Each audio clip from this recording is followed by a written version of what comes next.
Jean chapitre 1. Alors, donc Wendy, tu vas commencer la lecture à partir du verset 1 jusqu'au verset 5. Et donc tu t'arrêtes à chaque verset, ok? Oui, papa. Très bien. Au commencement était la parole, et la parole était avec Dieu. Et la parole était Dieu. Voilà, on s'arrête, ça c'est la fin du premier verset. Au commencement était la Parole. et la parole était avec Dieu et la parole était Dieu. voilà. Au commencement, c'était quand? C'était quand Adam et Ève étaient là. D'accord, donc c'est au début de l'histoire de l'humanité. Ok? De l'histoire de l'univers, même on va dire. D'accord? Parce que l'humanité a commencé, l'univers existait déjà. Pourquoi?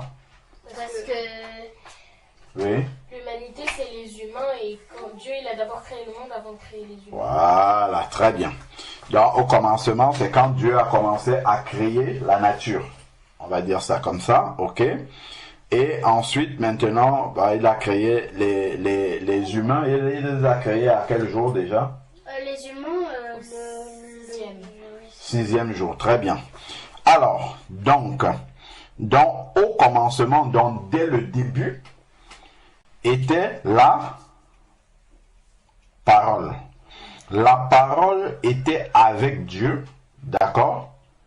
Et la parole était comment? Était Dieu. La parole était Dieu. Donc cette parole-là même, c'est comme si c'était Dieu lui-même. D'accord? Dans la parole de Dieu, c'est comme si c'est Dieu lui-même. Ok? C'est-à-dire que quand tu lis la parole de Dieu, telle que nous sommes en train de lire, c'est comme si c'est Dieu lui-même qui était devant toi, qui est en train de te parler. Ok? Donc on ne doit pas s'amuser avec la parole de Dieu, on doit la respecter comme si c'est Dieu lui-même qui s'est placé devant. D'ailleurs, c'est ce qui se passe spirituellement. D'accord? Quand nous méditons, nous lisons la parole de Dieu, spirituellement, c'est Dieu qui se place devant nous et qui est en train de nous parler. D'accord? De sa parole. Alors, si on part au commencement, si on veut lire le commencement, on va où dans la Bible? Oui, Wendy. Genèse, Quel chapitre? le premier chapitre. Allez, on y go. On va au premier chapitre de Genèse. Donc, il a dit, au commencement était là, la parole était avec et la parole était Dieu. Donc, on va voir un peu comment ça se passe dans le livre. Wendy nous a dit de Genèse au chapitre Chapitre 1. Dès le début. Commencement, c'est début. Et dans la Bible, quelle expression on utilise encore pour dire le commencement? Quand on dit tu es le commencement et la fin, le commencement, comment on le dit? Le début. Oui, ça c'est en français, mais dans la Bible, le commencement, comment ça se dit encore? Pour dire que Dieu est le commencement. Ah, c'est l'alpha, voilà. Le commencement, c'est l'alpha, l'oméga, c'est la fin. Parce que l'alpha, c'est la première lettre de l'alphabet grec. D'accord? Comme une partie, le Nouveau Testament écrit en grec. D'accord? Dans le commencement, c'est alpha. C'est comme ça qu'ils avaient appelé ça, ok? Donc, quand on dit que Dieu ou Jésus est le commencement, c'est parce que il est aussi, on va voir plus loin, il est la parole et il est Dieu, d'accord? Il était au commencement, donc dès le début. Ça veut dire qu'il n'y a personne avant lui, parce qu'il est le début, ok? Il est l'alpha, il est le début, il est au commencement. Donc, Dieu n'a pas de père, il n'a pas de mère, il n'a pas d'ancêtre, il n'est pas arrivé à un moment donné, il a toujours été. C'est pour ça qu'on l'appelle l'éternel. Parce qu'il dure éternellement. D'accord? Donc, il a toujours été. Oui, Wendy. Mais on dit qu'il a Marie et Joseph comme père et mère. Ça, c'est quand Dieu a décidé de venir sur la terre dans le corps d'un être humain. Dieu est entré dans le corps de Jésus. D'accord? Mais il existait déjà avant. on peut voir, peut-être on verra un jour, des passages où, lorsque Dieu a demandé à Moïse de parler au rocher, vous vous en rappelez, pour que l'eau sorte et que les enfants d'Israël puissent s'abreuver, Moïse avait tapé sur le rocher, d'accord? Et on a dit que ce rocher-là, c'était qui? Dieu. Jésus. Voilà, c'était Jésus. Ce rocher-là, c'était Jésus, alors que Jésus n'était pas encore venu dans le monde, physiquement, d'accord? Parce qu'il existait déjà avant, ok? Mais quand Dieu a décidé de venir sur la terre comme un être humain, il est entré dans le corps de Jésus, mais il existait déjà avant, ok? Donc, on est dans Genèse chapitre 1, on retourne au commencement, puisqu'on nous a dit, au commencement était la parole était avec Dieu et la parole était Dieu. Donc, est-ce que tu peux lire Genèse chapitre 1, Wendy? Au commencement, Dieu créa les cieux et la terre. D'accord. On dit un verset et on s'arrête. Au commencement, Dieu créa le ciel et la terre. Donc, dès le début, Dieu a créé quelque chose. D'accord? Il a créé, c'est une action. Il a créé le ciel et la terre. Lis le verset 2. La terre était informe et vide.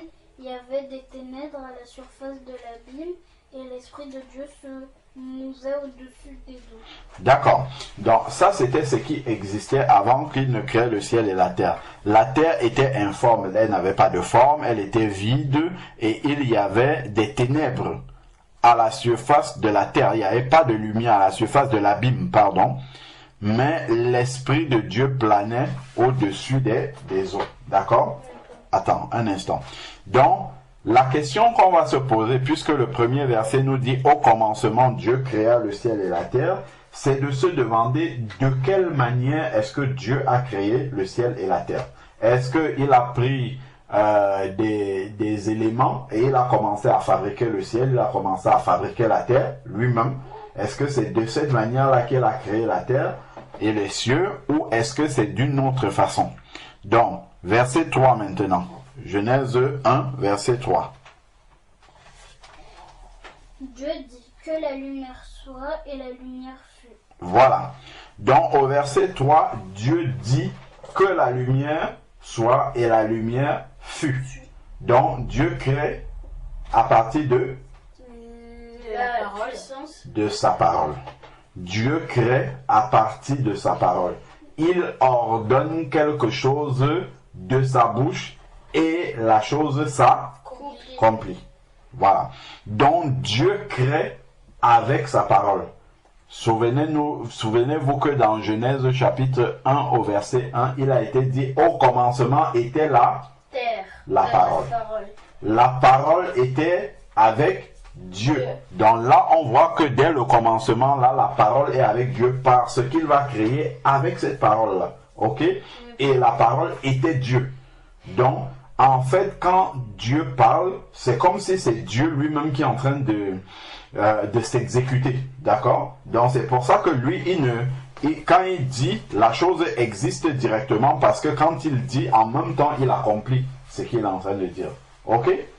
Voilà. Donc, la parole de Dieu, c'est Dieu lui-même. Ça, c'est vraiment pour nous amener à cela. C'est-à-dire que le respect qu'on doit avoir pour la parole de Dieu doit être le même respect qu'on donne à Dieu lui-même. Ok? Parce que sa parole, c'est lui-même. Donc ça, vous pouvez noter.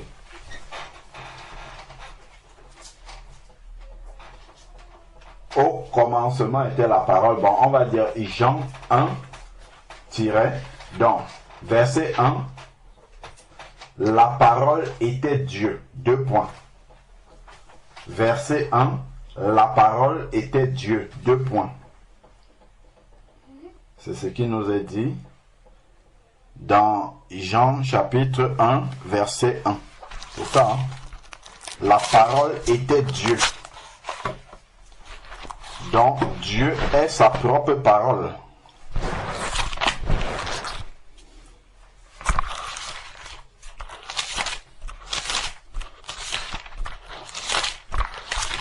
Dieu est sa propre parole. La parole était Dieu. 2 points. C'est ce qu'on écrit. La parole était Dieu, 2 points. La parole était Dieu, 2 points. Dieu est sa propre parole. Donc, nous devons respecter et obéir à la parole de Dieu comme à Dieu lui-même. Dieu est sa propre parole, donc nous devons respecter et obéir à la parole de Dieu comme à Dieu lui-même. Ok? On est d'accord? Je reprends tout de zéro. La parole était Dieu, 2 points. Donc, Dieu est sa propre parole, point. S-E-S-T. Dieu est sa propre parole, point. Donc, nous devons respecter et obéir à la parole de Dieu comme à Dieu lui-même, point. Vous avez compris?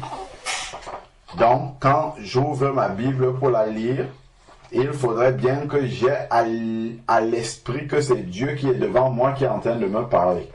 Donc, ce n'est pas un homme qui est en train de me parler. Bien que Dieu a utilisé des hommes pour écrire la Bible, mais la Bible, c'est la parole de Dieu. Donc, c'est Dieu lui-même qui est en train de parler. Donc, c'est Dieu lui-même qui est là et qui dit les paroles que nous entendons. Ok? Oui, Raphaëla. Nous devons respecter et obéir à la parole de Dieu comme à Dieu lui-même. Oui. Donc, je reprends. La parole était Dieu, 2 points. Dieu est, E-S-T, sa propre parole, point. Donc, nous devons obéir à la parole de Dieu comme à Dieu lui-même.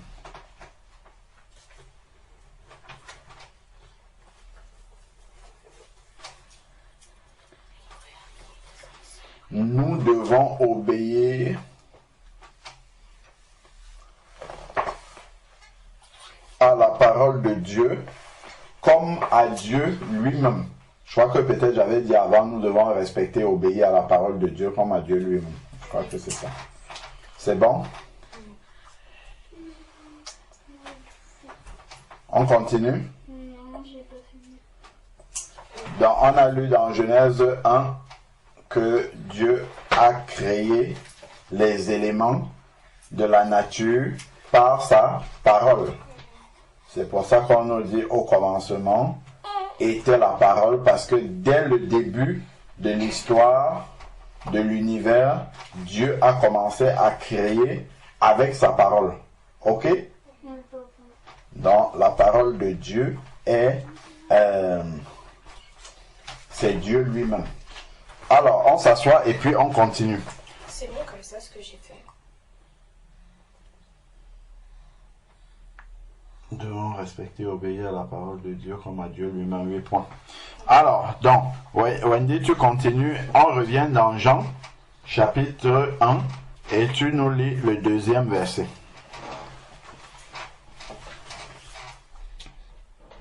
En fait, elle n'a pas encore fini d'écrire. Fini d'écrire, et après on revient dans la lecture de la parole.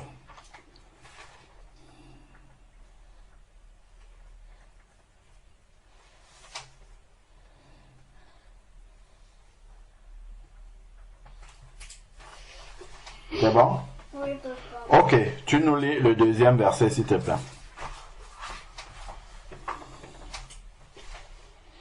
Dieu vit que la lumière était... Non, là on est revenu dans Jean chapitre 1 et on est au verset 2.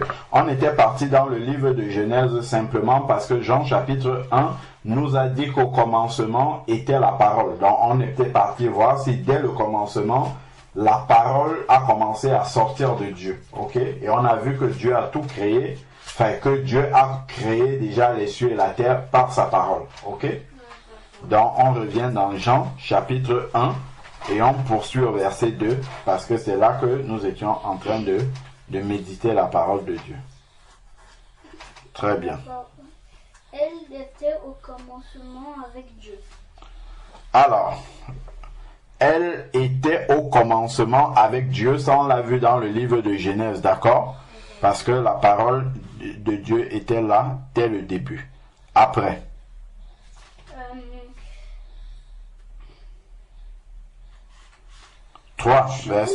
Jean chapitre 1 verset 3. Toutes choses ont été faites par elle, et rien de ce qui a été fait n'a été fait sans elle. Voilà. Il nous est dit ici au verset 3 que tout a été fait par elle. C'est qui le elle là? La parole. Très bien. Tout a été fait par la parole de Dieu et rien de ce qui a été fait n'a été fait sans elle, sans la parole. Donc, rien de ce qui a été fait n'a été fait sans la parole de Dieu.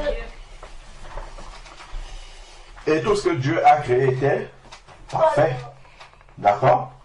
Donc, ce qui veut dire aussi que si dans nos propres vies, nous faisons des choses qui sont en dehors de la parole de Dieu, alors ces choses-là ne seront pas parfaites. Elles ne seront pas dans la volonté de Dieu. On va écrire ça. Dans le verset 3, c'est tout ce qui a été fait.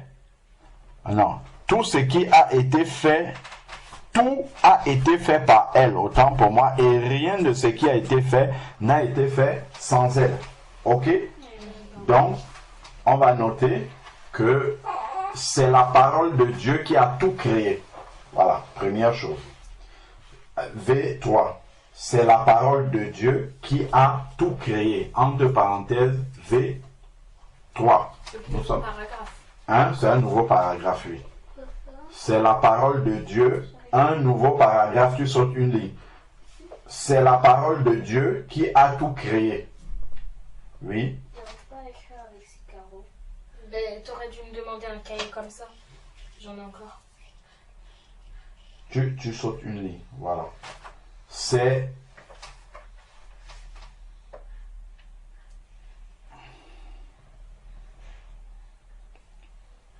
tout a été créé par la parole de Dieu. Donc, tout ce que nous faisons en dehors, tout ce que nous faisons en dehors de la parole de Dieu,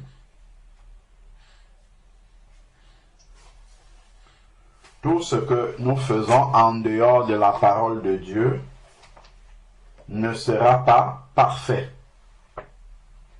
D'accord? Parce que Dieu, tout ce qu'il a fait, c'était à partir de sa parole et c'était parfait. Tout ce qui est fait en dehors de la parole de Dieu ne sera pas parfait.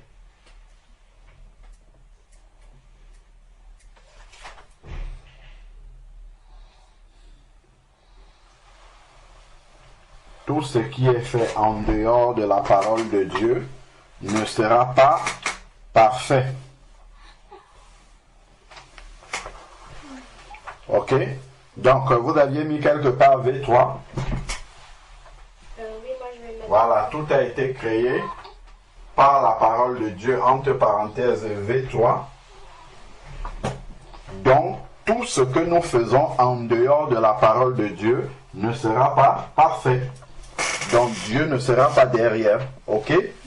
Dieu ne sera pas derrière et ce qui fait qu'on n'aura pas la bénédiction de Dieu sur ces choses-là. Ok? Donc, tout ce que nous faisons, nous devons toujours nous demander, est-ce que c'est la volonté de Dieu? Est-ce que c'est confirmé par la parole de Dieu? On va aller lire un verset en dehors. Colossiens. On avance, Jean, Actes, Romains, 1 et 2 Corinthiens. Après, on va voir Galates. Après Galates, on va voir Éphésiens, si je ne me trompe pas. Et après, on va voir Philippiens. Et après, ça va être Colossiens. Voilà. C'est ça. On va prendre Colossiens 3, verset 17. Et Raphaëla va lire Colossiens, chapitre 3, verset 17. Tu as trouvé? Non, Colossiens, c'est juste Colossiens. Il n'y a pas un Colossien. Donc, j'ai dit, vous passez Actes Romains, 1 Corinthiens, 2 Corinthiens, vous passez Galates, vous passez Éphésiens, vous passez Philippiens, vous passez, après vous tombez sur Colossiens. C'est bon? Voilà, Colossiens chapitre 3 verset 17. Qu'est-ce qui est dit? Et quoi que vous faisiez en parole ou en œuvre, faites tout au nom du Seigneur Jésus en rendant par lui des actions de grâce à Dieu le Père. Voilà, vous avez compris. Quoi que vous fassiez en parole ou en œuvre, faites tout au nom du Seigneur Jésus-Christ, en rendant grâce par lui à Dieu le Père. Donc, tout ce que nous faisons, nous devons le faire au nom de Jésus-Christ, c'est-à-dire en accord avec la volonté de Jésus-Christ. D'accord? Donc, voilà pourquoi nous étions en train de dire que tout ce que nous faisons en dehors de la parole de Dieu, ici, sera en dehors de la volonté de Dieu, on ne pourra pas avoir la bénédiction de Dieu dessus, le soutien de Dieu dessus. D'accord? Donc nous devons toujours nous poser la question quand nous allons faire quelque chose ou dire quelque chose, parce qu'il est quoi que vous fassiez en parole et en œuvre, en action, nous devons le faire au nom du Seigneur Jésus-Christ. Donc, si je me mets là, je parle mal à Raphaëla, est-ce que je peux dire au nom de Jésus-Christ, Raphaëla, et puis je lui dis quelque chose qui n'est pas gentil? Est-ce que c'est possible? Non. Voilà. Donc ça veut dire que ce qui sort de ma bouche là n'est pas la volonté de Dieu, parce que je ne peux pas dire avant ce que j'ai prononcé, je ne peux pas dire au nom de Jésus-Christ. D'accord? Ça nous permet de savoir qu'est-ce qui est de la volonté de Dieu et qu'est-ce qui n'est pas de la volonté de Dieu.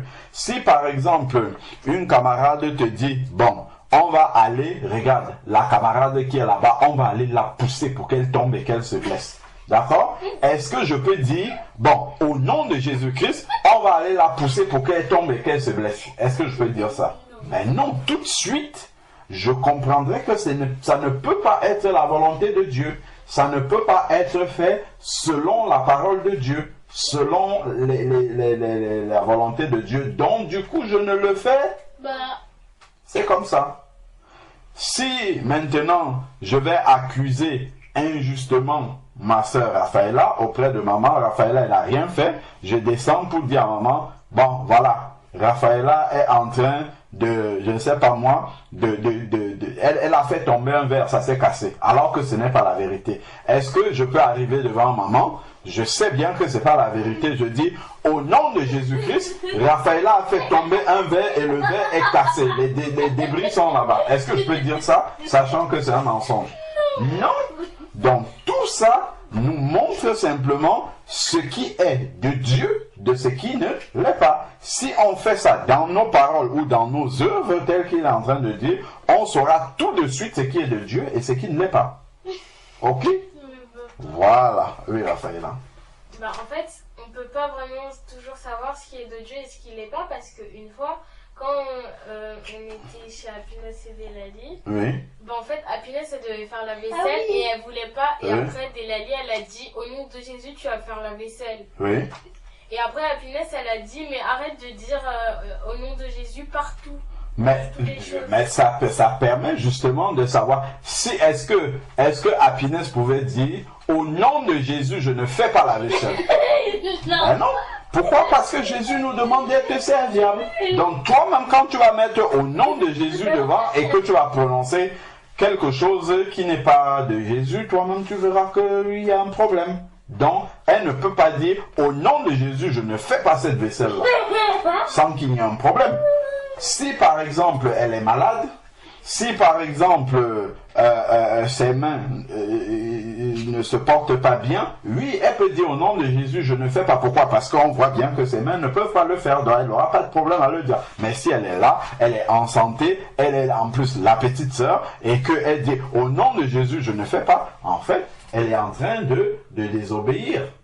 Elle n'obéit pas à sa sœur aînée, elle n'obéit même pas à la volonté de Dieu, qui dit demande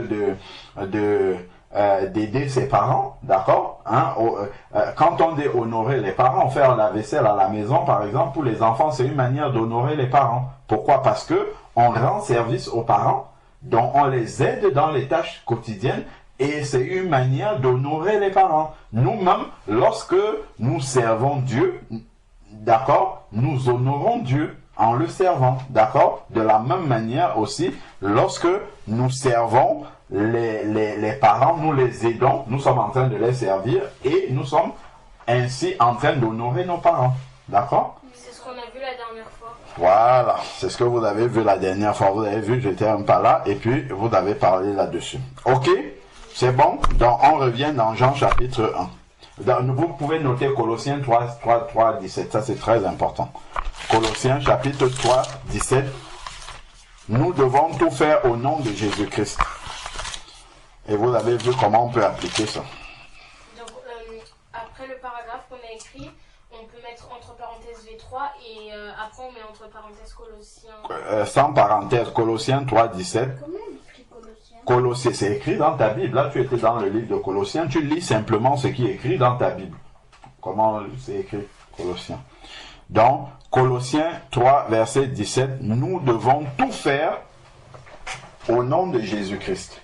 Et vous savez, c'est quoi ça veut dire au nom de Jésus-Christ? Quand tu dis au nom de Jésus-Christ? C'est-à-dire que...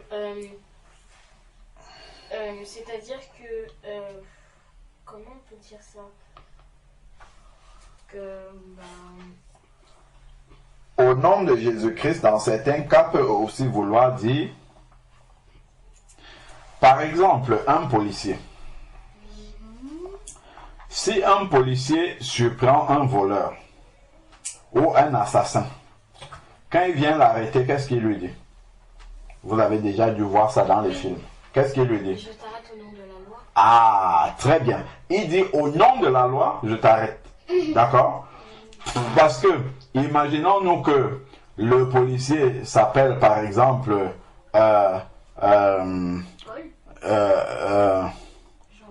Monsieur Pierre, d'accord? Est-ce qu'il peut venir, il dit au nom de Pierre, je t'arrête. La personne va dire, tu me laisses passer ici, la Pierre c'est qui? D'accord? Mais quand il dit au nom de la loi, là ça change tout. Donc ce n'est pas en son propre nom qu'il arrête la personne, mais c'est parce qu'il est envoyé par la loi, d'accord, qu'il peut l'arrêter. Et l'autre en face, en entendant la loi, va se soumettre à cette loi-là aussi. Donc de la même manière, quand on dit au nom de Jésus-Christ, si c'est pour poser une action, par exemple quand on baptise quelqu'un, on le plonge dans l'eau au nom de Jésus-Christ, ça veut dire que en qualité de quelqu'un qui est envoyé par Jésus-Christ, donc en qualité d'envoyé de Jésus-Christ, je te baptise. D'accord? Donc, c'est comme si c'est Jésus-Christ qui se mettait pour te baptiser. D'accord? Donc, de la même manière, le policier, quand il dit au nom de la loi, donc ce n'est pas lui-même. C'est vrai que la loi l'utilise pour arrêter la personne. D'accord, ok, mais ce n'est pas de sa propre volonté ou de sa propre responsabilité qu'il le fait. C'est parce que la loi ne peut pas venir elle-même pour arrêter la personne, ok, que la loi utilise des personnes pour mettre en application ce qu'elle a décidé. Donc de la même manière, comme Jésus-Christ ne peut pas descendre ici pour faire certaines choses, il a mis ses représentants qui sont ses enfants, d'accord? Et donc quand il dit au nom de Jésus-Christ, c'est en qualité de représentant de Jésus-Christ, je peux faire ceci. Comme le policier va dire, en tant que représentant de la loi, je vous arrête maintenant. Ok? Je vous amène. Donc, voilà. Donc, quoi que vous fassiez en parole et en acte, faites en tant que... faites tout au nom de Jésus-Christ. Donc, celle qui dit, je ne lave pas les assiettes, est-ce qu'elle peut dire, moi, en tant que représentant de Jésus-Christ, je ne lave pas ces assiettes-là? Est-ce que Jésus-Christ aurait fait ça? Non. Voilà. Sauf si il est malade. Bon, Jésus-Christ n'a jamais été malade. Sauf si la personne est malade, sauf si, comme on a dit, elle n'est pas en capacité de le faire. Mais à chaque fois que Jésus-Christ a eu l'occasion d'aider quelqu'un, il n'a jamais il n'a jamais manqué d'aider quelqu'un. D'accord? Ok, bon. Voilà. On continue, on revient dans Jean chapitre 1. Donc ça, c'était Colossiens 3, 17. Vous l'avez noté? Oui, papa. Ok, donc on revient dans Jean 3. Là, on a seulement fait 3 versets, hein, vous avez vu? C'est riche, hein? Donc, à chaque fois que tu vas dire une mauvaise parole ou faire une mauvaise chose, ou même n'importe quoi, même une bonne chose, tu te poses derrière la question, est-ce que je peux dire au nom de Jésus avant de faire la chose? Et tu verras ce qui est mal. D'accord? Voilà. Ah, Raphaëla m'a arraché le téléphone. Ah, est-ce que Raphaëla peut dire au nom de Jésus, t'arrache ce téléphone-ci? Ah non, pas du tout. Elle ne peut pas dire ça parce que Jésus n'aurait pas fait ça. Et donc tout de suite, elle saura que ce n'est pas bien. Ok, donc tout ce qui a été fait par la parole. Donc on lit au verset 4, Wendy. Jean 1, 4. En elle était la vie, et la vie était la lumière des hommes. D'accord, en elle, c'est qui elle? La parole. Voilà, donc en la parole était la vie. Donc dans la parole de Dieu, il y a La vie. Comme Jésus, il est la vie et que Jésus, c'est la parole. Voilà. Donc, en la parole était la vie et la vie était la lumière des hommes. Donc, ça veut dire quoi? Ça veut dire que lorsque j'écoute la parole de Dieu et qu'elle entre dans mon cœur, qu'est-ce qu'elle doit produire? Elle doit produire la vie. On reste d'abord dans ce verset. Si j'entends la parole de Dieu et qu'elle descend dans mon cœur et que j'accepte cette parole-là, elle doit produire la vie. C'est-à-dire qu'elle doit transformer ma vie. Ma vie doit devenir conforme ou bien à l'image ou bien obéir à la parole de Dieu.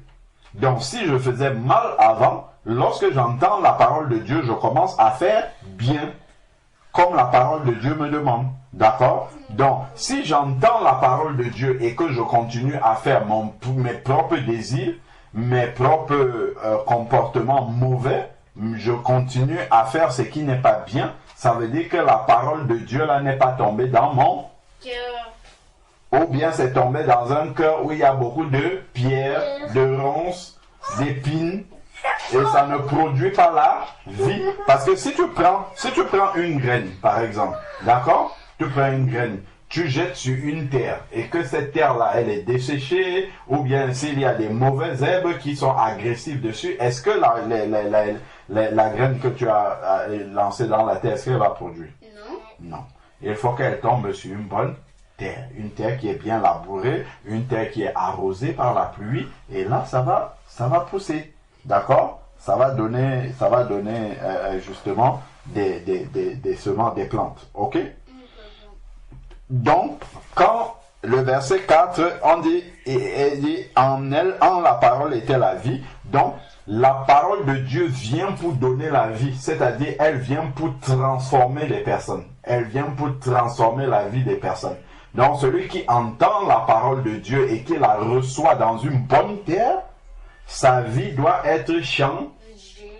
S'il n'obéissait pas aux parents, à la grande sœur, au maître, il doit commencer à obéir au maître. Si quand les parents l'envoyaient pour faire quelque chose, il réchignait, il murmurait, il désobéissait, il doit changer parce que il a compris que Dieu n'aime pas. Voilà. Or, il veut plaire à Dieu. Voilà.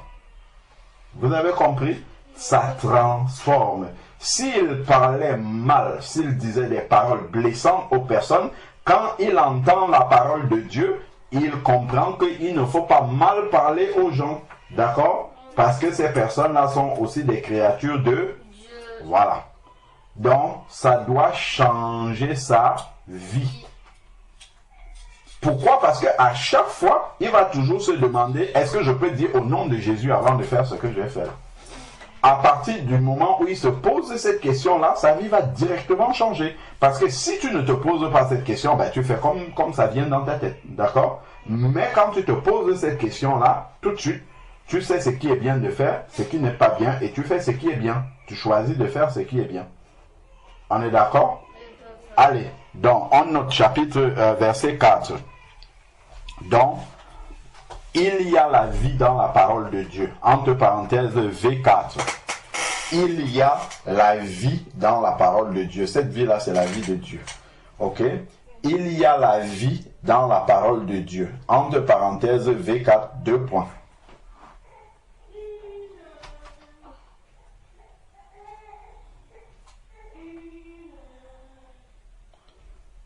Il y a la vie dans la parole de Dieu. Entre parenthèses, V4. Voilà, on a fait 4 versets à peine. Hein? Et pourtant, on a déjà beaucoup écrit. Voilà. Il y a, ça montre que la parole de Dieu est très riche. Donc, il y a la vie dans la parole de Dieu. Entre parenthèses, V4, 2 points. Donc, lorsque j'écoute la parole de Dieu, On écrit? oui, vous écrivez. Donc, il y a la vie dans la parole de Dieu. Entre parenthèses, V4, 2 points. Donc, lorsque j'écoute la parole de Dieu avec un cœur bon, lorsque j'écoute la parole de Dieu avec un cœur, la Bible dit honnête et bon. C'est-à-dire que j'écoute vraiment avec un cœur qui est sérieux devant le Seigneur. Lorsque j'écoute la parole de Dieu avec un cœur honnête et bon, honnête c'est H-O-2-N-E, accent circonflexe T-E. Avec un cœur honnête et bon, lorsque j'écoute la parole de Dieu avec un cœur honnête et bon, virgule, elle transforme ma vie. C'est pour ça qu'on dit qu'il y a la vie dans la parole de Dieu. Elle transforme ma vie, c'est-à-dire qu'elle m'apporte la vie, d'accord? Parce qu'elle apporte un changement dans ma vie. Un changement qui tient compte désormais de la parole de Dieu. Donc,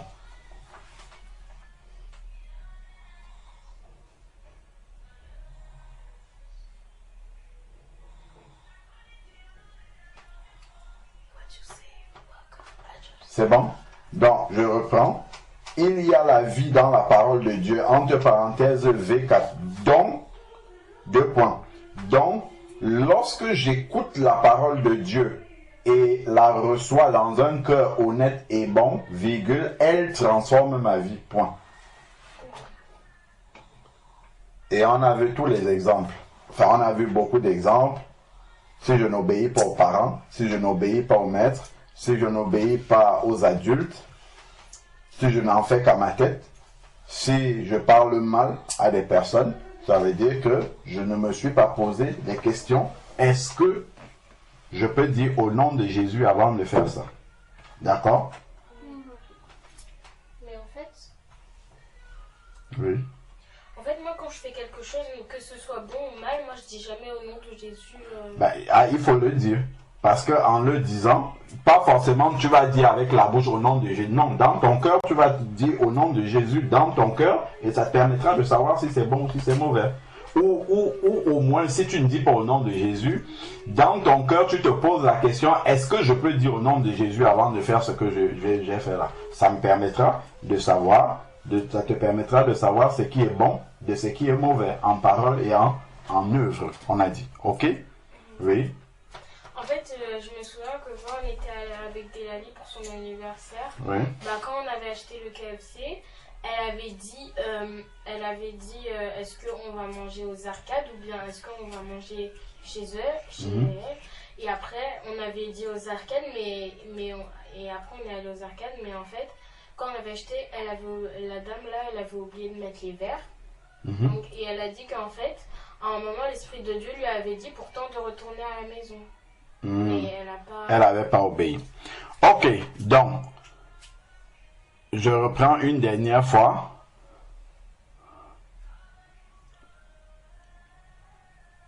Dans la parole de Dieu, il y a la vie. Entre parenthèses, V4, 2 points. Donc, lorsque j'écoute la parole de Dieu avec un cœur honnête et bon, virgule, elle transforme ma vie. Point. Ok? Alors, on lit le verset 5 et on va s'arrêter là.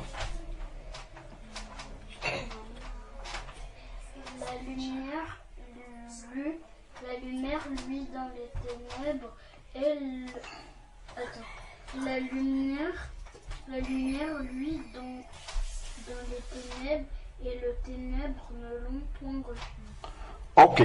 La lumière. Donc, on avait d'abord dit dans le verset 4 que et la vie était la lumière des hommes. D'accord?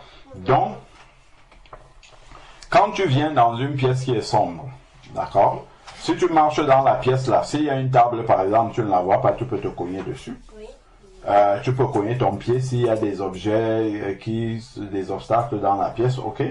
Par contre, lorsque on allume dans la pièce, là tu vois distinctement tout ce qu'il y a et tu peux l'éviter, ok? Donc, la vie, justement, qui est dans la parole de Dieu, te permet de voir distinctement le monde, de voir les pièges du diable et de les éviter, ok? Parce que le monde est dans les ténèbres, mais la parole de Dieu est une lumière. Donc, c'est comme que celui qui a la parole de Dieu, il marche dans ce monde comme quelqu'un qui était dans une pièce noire et on a allumé pour cette personne-là. Donc, voilà pourquoi les chrétiens, ils peuvent voir, c'est même pas ils peuvent, ils voient des trucs que les païens ne voient pas. D'accord? Ils peuvent éviter des choses que les païens ne peuvent pas éviter. Je prends par exemple un chrétien qui obéit à la parole de Dieu, il ne va pas aller s'engueuler avec quelqu'un. Donc dès qu'il va voir que la personne commence déjà à élever le ton et veut l'engueuler, il va se taire. Il va partir ou il va dire bon ben au revoir, je préfère m'arrêter là. Pas parce qu'il est faible, d'accord, mais parce qu'il voit déjà que au travers des paroles qui sont en train de sortir, il ne va plus faire la volonté de Dieu parce qu'il risque de mal parler à la personne en lui répondant, ou la personne risque de mal lui parler et ça va peut-être le blesser et il va mal réagir, soit en parlant mal, soit en se défendant, et il ne sera plus dans la volonté de Dieu. Donc, comme il voit déjà loin que ça peut produire des mauvaises actions, d'accord, il va arrêter de parler, il va se retirer, il va arrêter de parler, il va arrêter là. Mais celui qui est dans le monde, comme il ne pense pas ce que ça va produire, lui, il va engueuler la personne, il va parler, et ça montre la différence entre quelqu'un qui connaît le Seigneur, d'accord, donc lui, il marche dans la lumière, il voit les obstacles, quand il voit un obstacle, il se dit que si je m'avance là, je vais cogner mon pied. Donc, il évite. Alors que celui qui est dans la même pièce, au même endroit, mais si c'est éteint pour lui, c'est un peu comme si tu prends un aveugle et quelqu'un qui voit. Tu mets les deux au même endroit, ben, l'aveugle il va se cogner partout, alors que celui qui voit va éviter tous les obstacles. D'accord? S'il y a une rigole qui passe là, un grand trou, l'aveugle lui va venir, s'il n'a pas de canne, il met le pied, il va tomber dans le trou, alors que toi qui vois, tu vas venir, tu vas enjamber le trou, tu vas passer et continuer. D'accord? Donc c'est ça la différence entre celui qui est un enfant de Dieu et qui obéit à la parole de Dieu, dont lui il a la lumière, ok? Cette lumière-là lui permet de voir ce qui est obstacle et de les éviter, alors que celui qui n'est pas un enfant de Dieu, il n'a aucune lumière, il est comme l'aveugle qui marche là comme ça, il ne sait pas où sont les obstacles, il peut cogner les obstacles, il peut les heurter, il peut tomber dans un trou et ainsi de suite. Ok? Donc, lorsque je n'obéis pas à la parole de Dieu, je deviens comme un aveugle. Ok?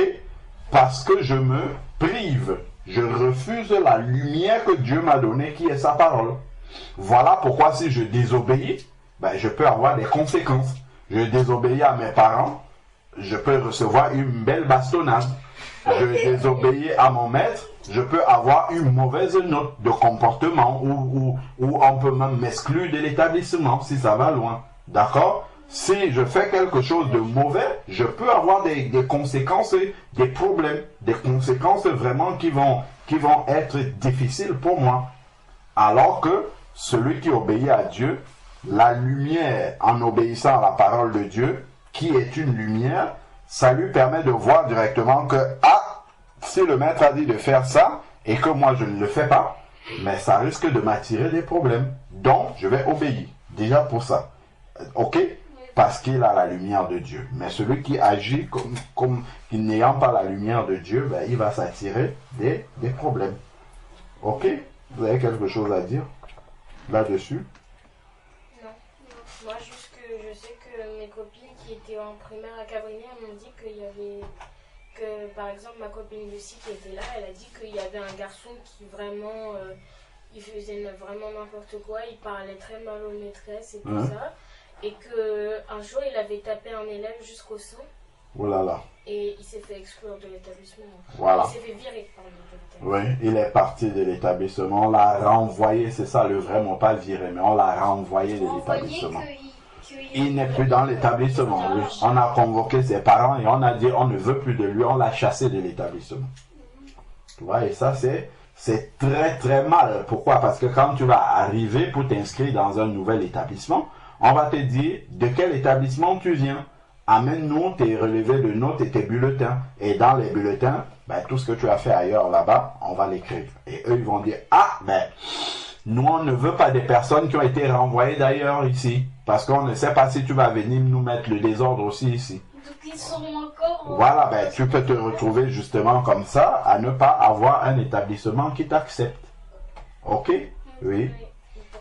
Mais quand on voyait le commencement, Dieu il était comme ça ou il avait aussi les anges quand il créait le monde? Quand il créait le monde? Oui. Ça, c'est une très bonne question. Je crois que là, il y avait déjà les anges qui étaient là. D'accord? Il y a certains anges qui étaient déjà au commencement, tel qu'on le voit là. D'accord? Mais à un moment donné, Dieu il a créé ces anges-là au commencement du début. Ok? Voilà. Donc la lumière brille dans les ténèbres, c'est ce qu'on vient d'expliquer, celui qui a la lumière, et les ténèbres ne l'ont point accueilli. Bon, là, on nous parle maintenant de Jésus qui est la lumière et qui est venu dans le monde, et ceux qui étaient dans les ténèbres ne l'ont pas accepté. Ils ont préféré continuer à marcher dans les ténèbres.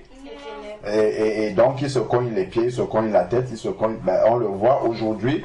C'est parce que les gens n'ont pas accepté Jésus-Christ que le monde est dans l'état dans lequel il est, parce qu'on marche dans les ténèbres. D'accord? Parce que les gens, ils prennent des décisions, ils font des choses, ben après on voit seulement les conséquences. Ok? Oui. Et spirituellement, quand tu dis se cogne le pied, c'est quoi? Se cogne le pied, ben c'est quand tu n'obéis pas et que tu as une conséquence qui t'arrive. D'accord? Voilà. Donc, la prochaine fois, donc vous revenez quand vous aviez écrit Jean chapitre 1, on avait dit 1 et on n'avait pas mis la suite, vous mettez 1-5. Et on va s'arrêter là. Donc là, on a fait 5 versets. On fait un peu toujours comme ça quand on commence des nouveaux chapitres. Voilà. 5 versets. Donc, quel sujet de prière vous voyez par rapport à ce que nous avons partagé? Qu'on ne se cogne pas? Non, on lève la main et puis on propose des sujets de prière. Oui, Raphaëla. On peut demander à Dieu qu'il nous aide à obéir à sa parole. Qu'il nous aide à chaque fois qu'on écoute sa parole, qu'on puisse toujours reconnaître nos erreurs et qu'on puisse l'écouter avec un cœur honnête et bon. Très bien. Reconnaître nos erreurs, l'écouter avec un cœur honnête et bon pour avoir le désir de changer, pour faire la volonté de Dieu. D'accord? Wendy, tu as un autre sujet qui n'a pas été dit, que tu vois? De ne pas se cogner et de marcher toujours dans la lumière. Voilà. De se poser toujours la question, est-ce que je peux dire au nom de Jésus avant de faire ce que je vais faire? Ça, c'est très important. Est-ce que je peux dire au nom de Jésus et faire ce que je vais faire? D'accord? Voilà. Donc, on va prier pour ces sujets-là. Ok? Je vous laisse chacune prier. Seigneur, je te prie pour qu'on se cogne pas et qu'on puisse on puisse marcher toujours dans la lumière, mais pas dans l'obscurité. Amen. Et fais aussi que on t'écoute avec un cœur bon et honnête. Amen. Et aussi que on puisse bien t'écouter au nom de Jésus-Christ. Amen. Amen. Seigneur, je te remercie pour cette journée. Merci parce que tu nous gardes, tu nous protèges. Merci pour la visite de Tata Eugénie, Laetitia et Alan. Toujours se poser la question dans notre cœur, est-ce que ce que je vais faire est bien? Je peux poser la question, est-ce que avant de faire cette chose, je peux dire au nom de Jésus? Seigneur, aussi fait qu'on puisse bien obéir à ta parole, qu'on puisse toujours l'écouter avec un cœur bon, honnête et reconnaître nos erreurs pour me faire. Au nom de Jésus-Christ, Amen. Amen.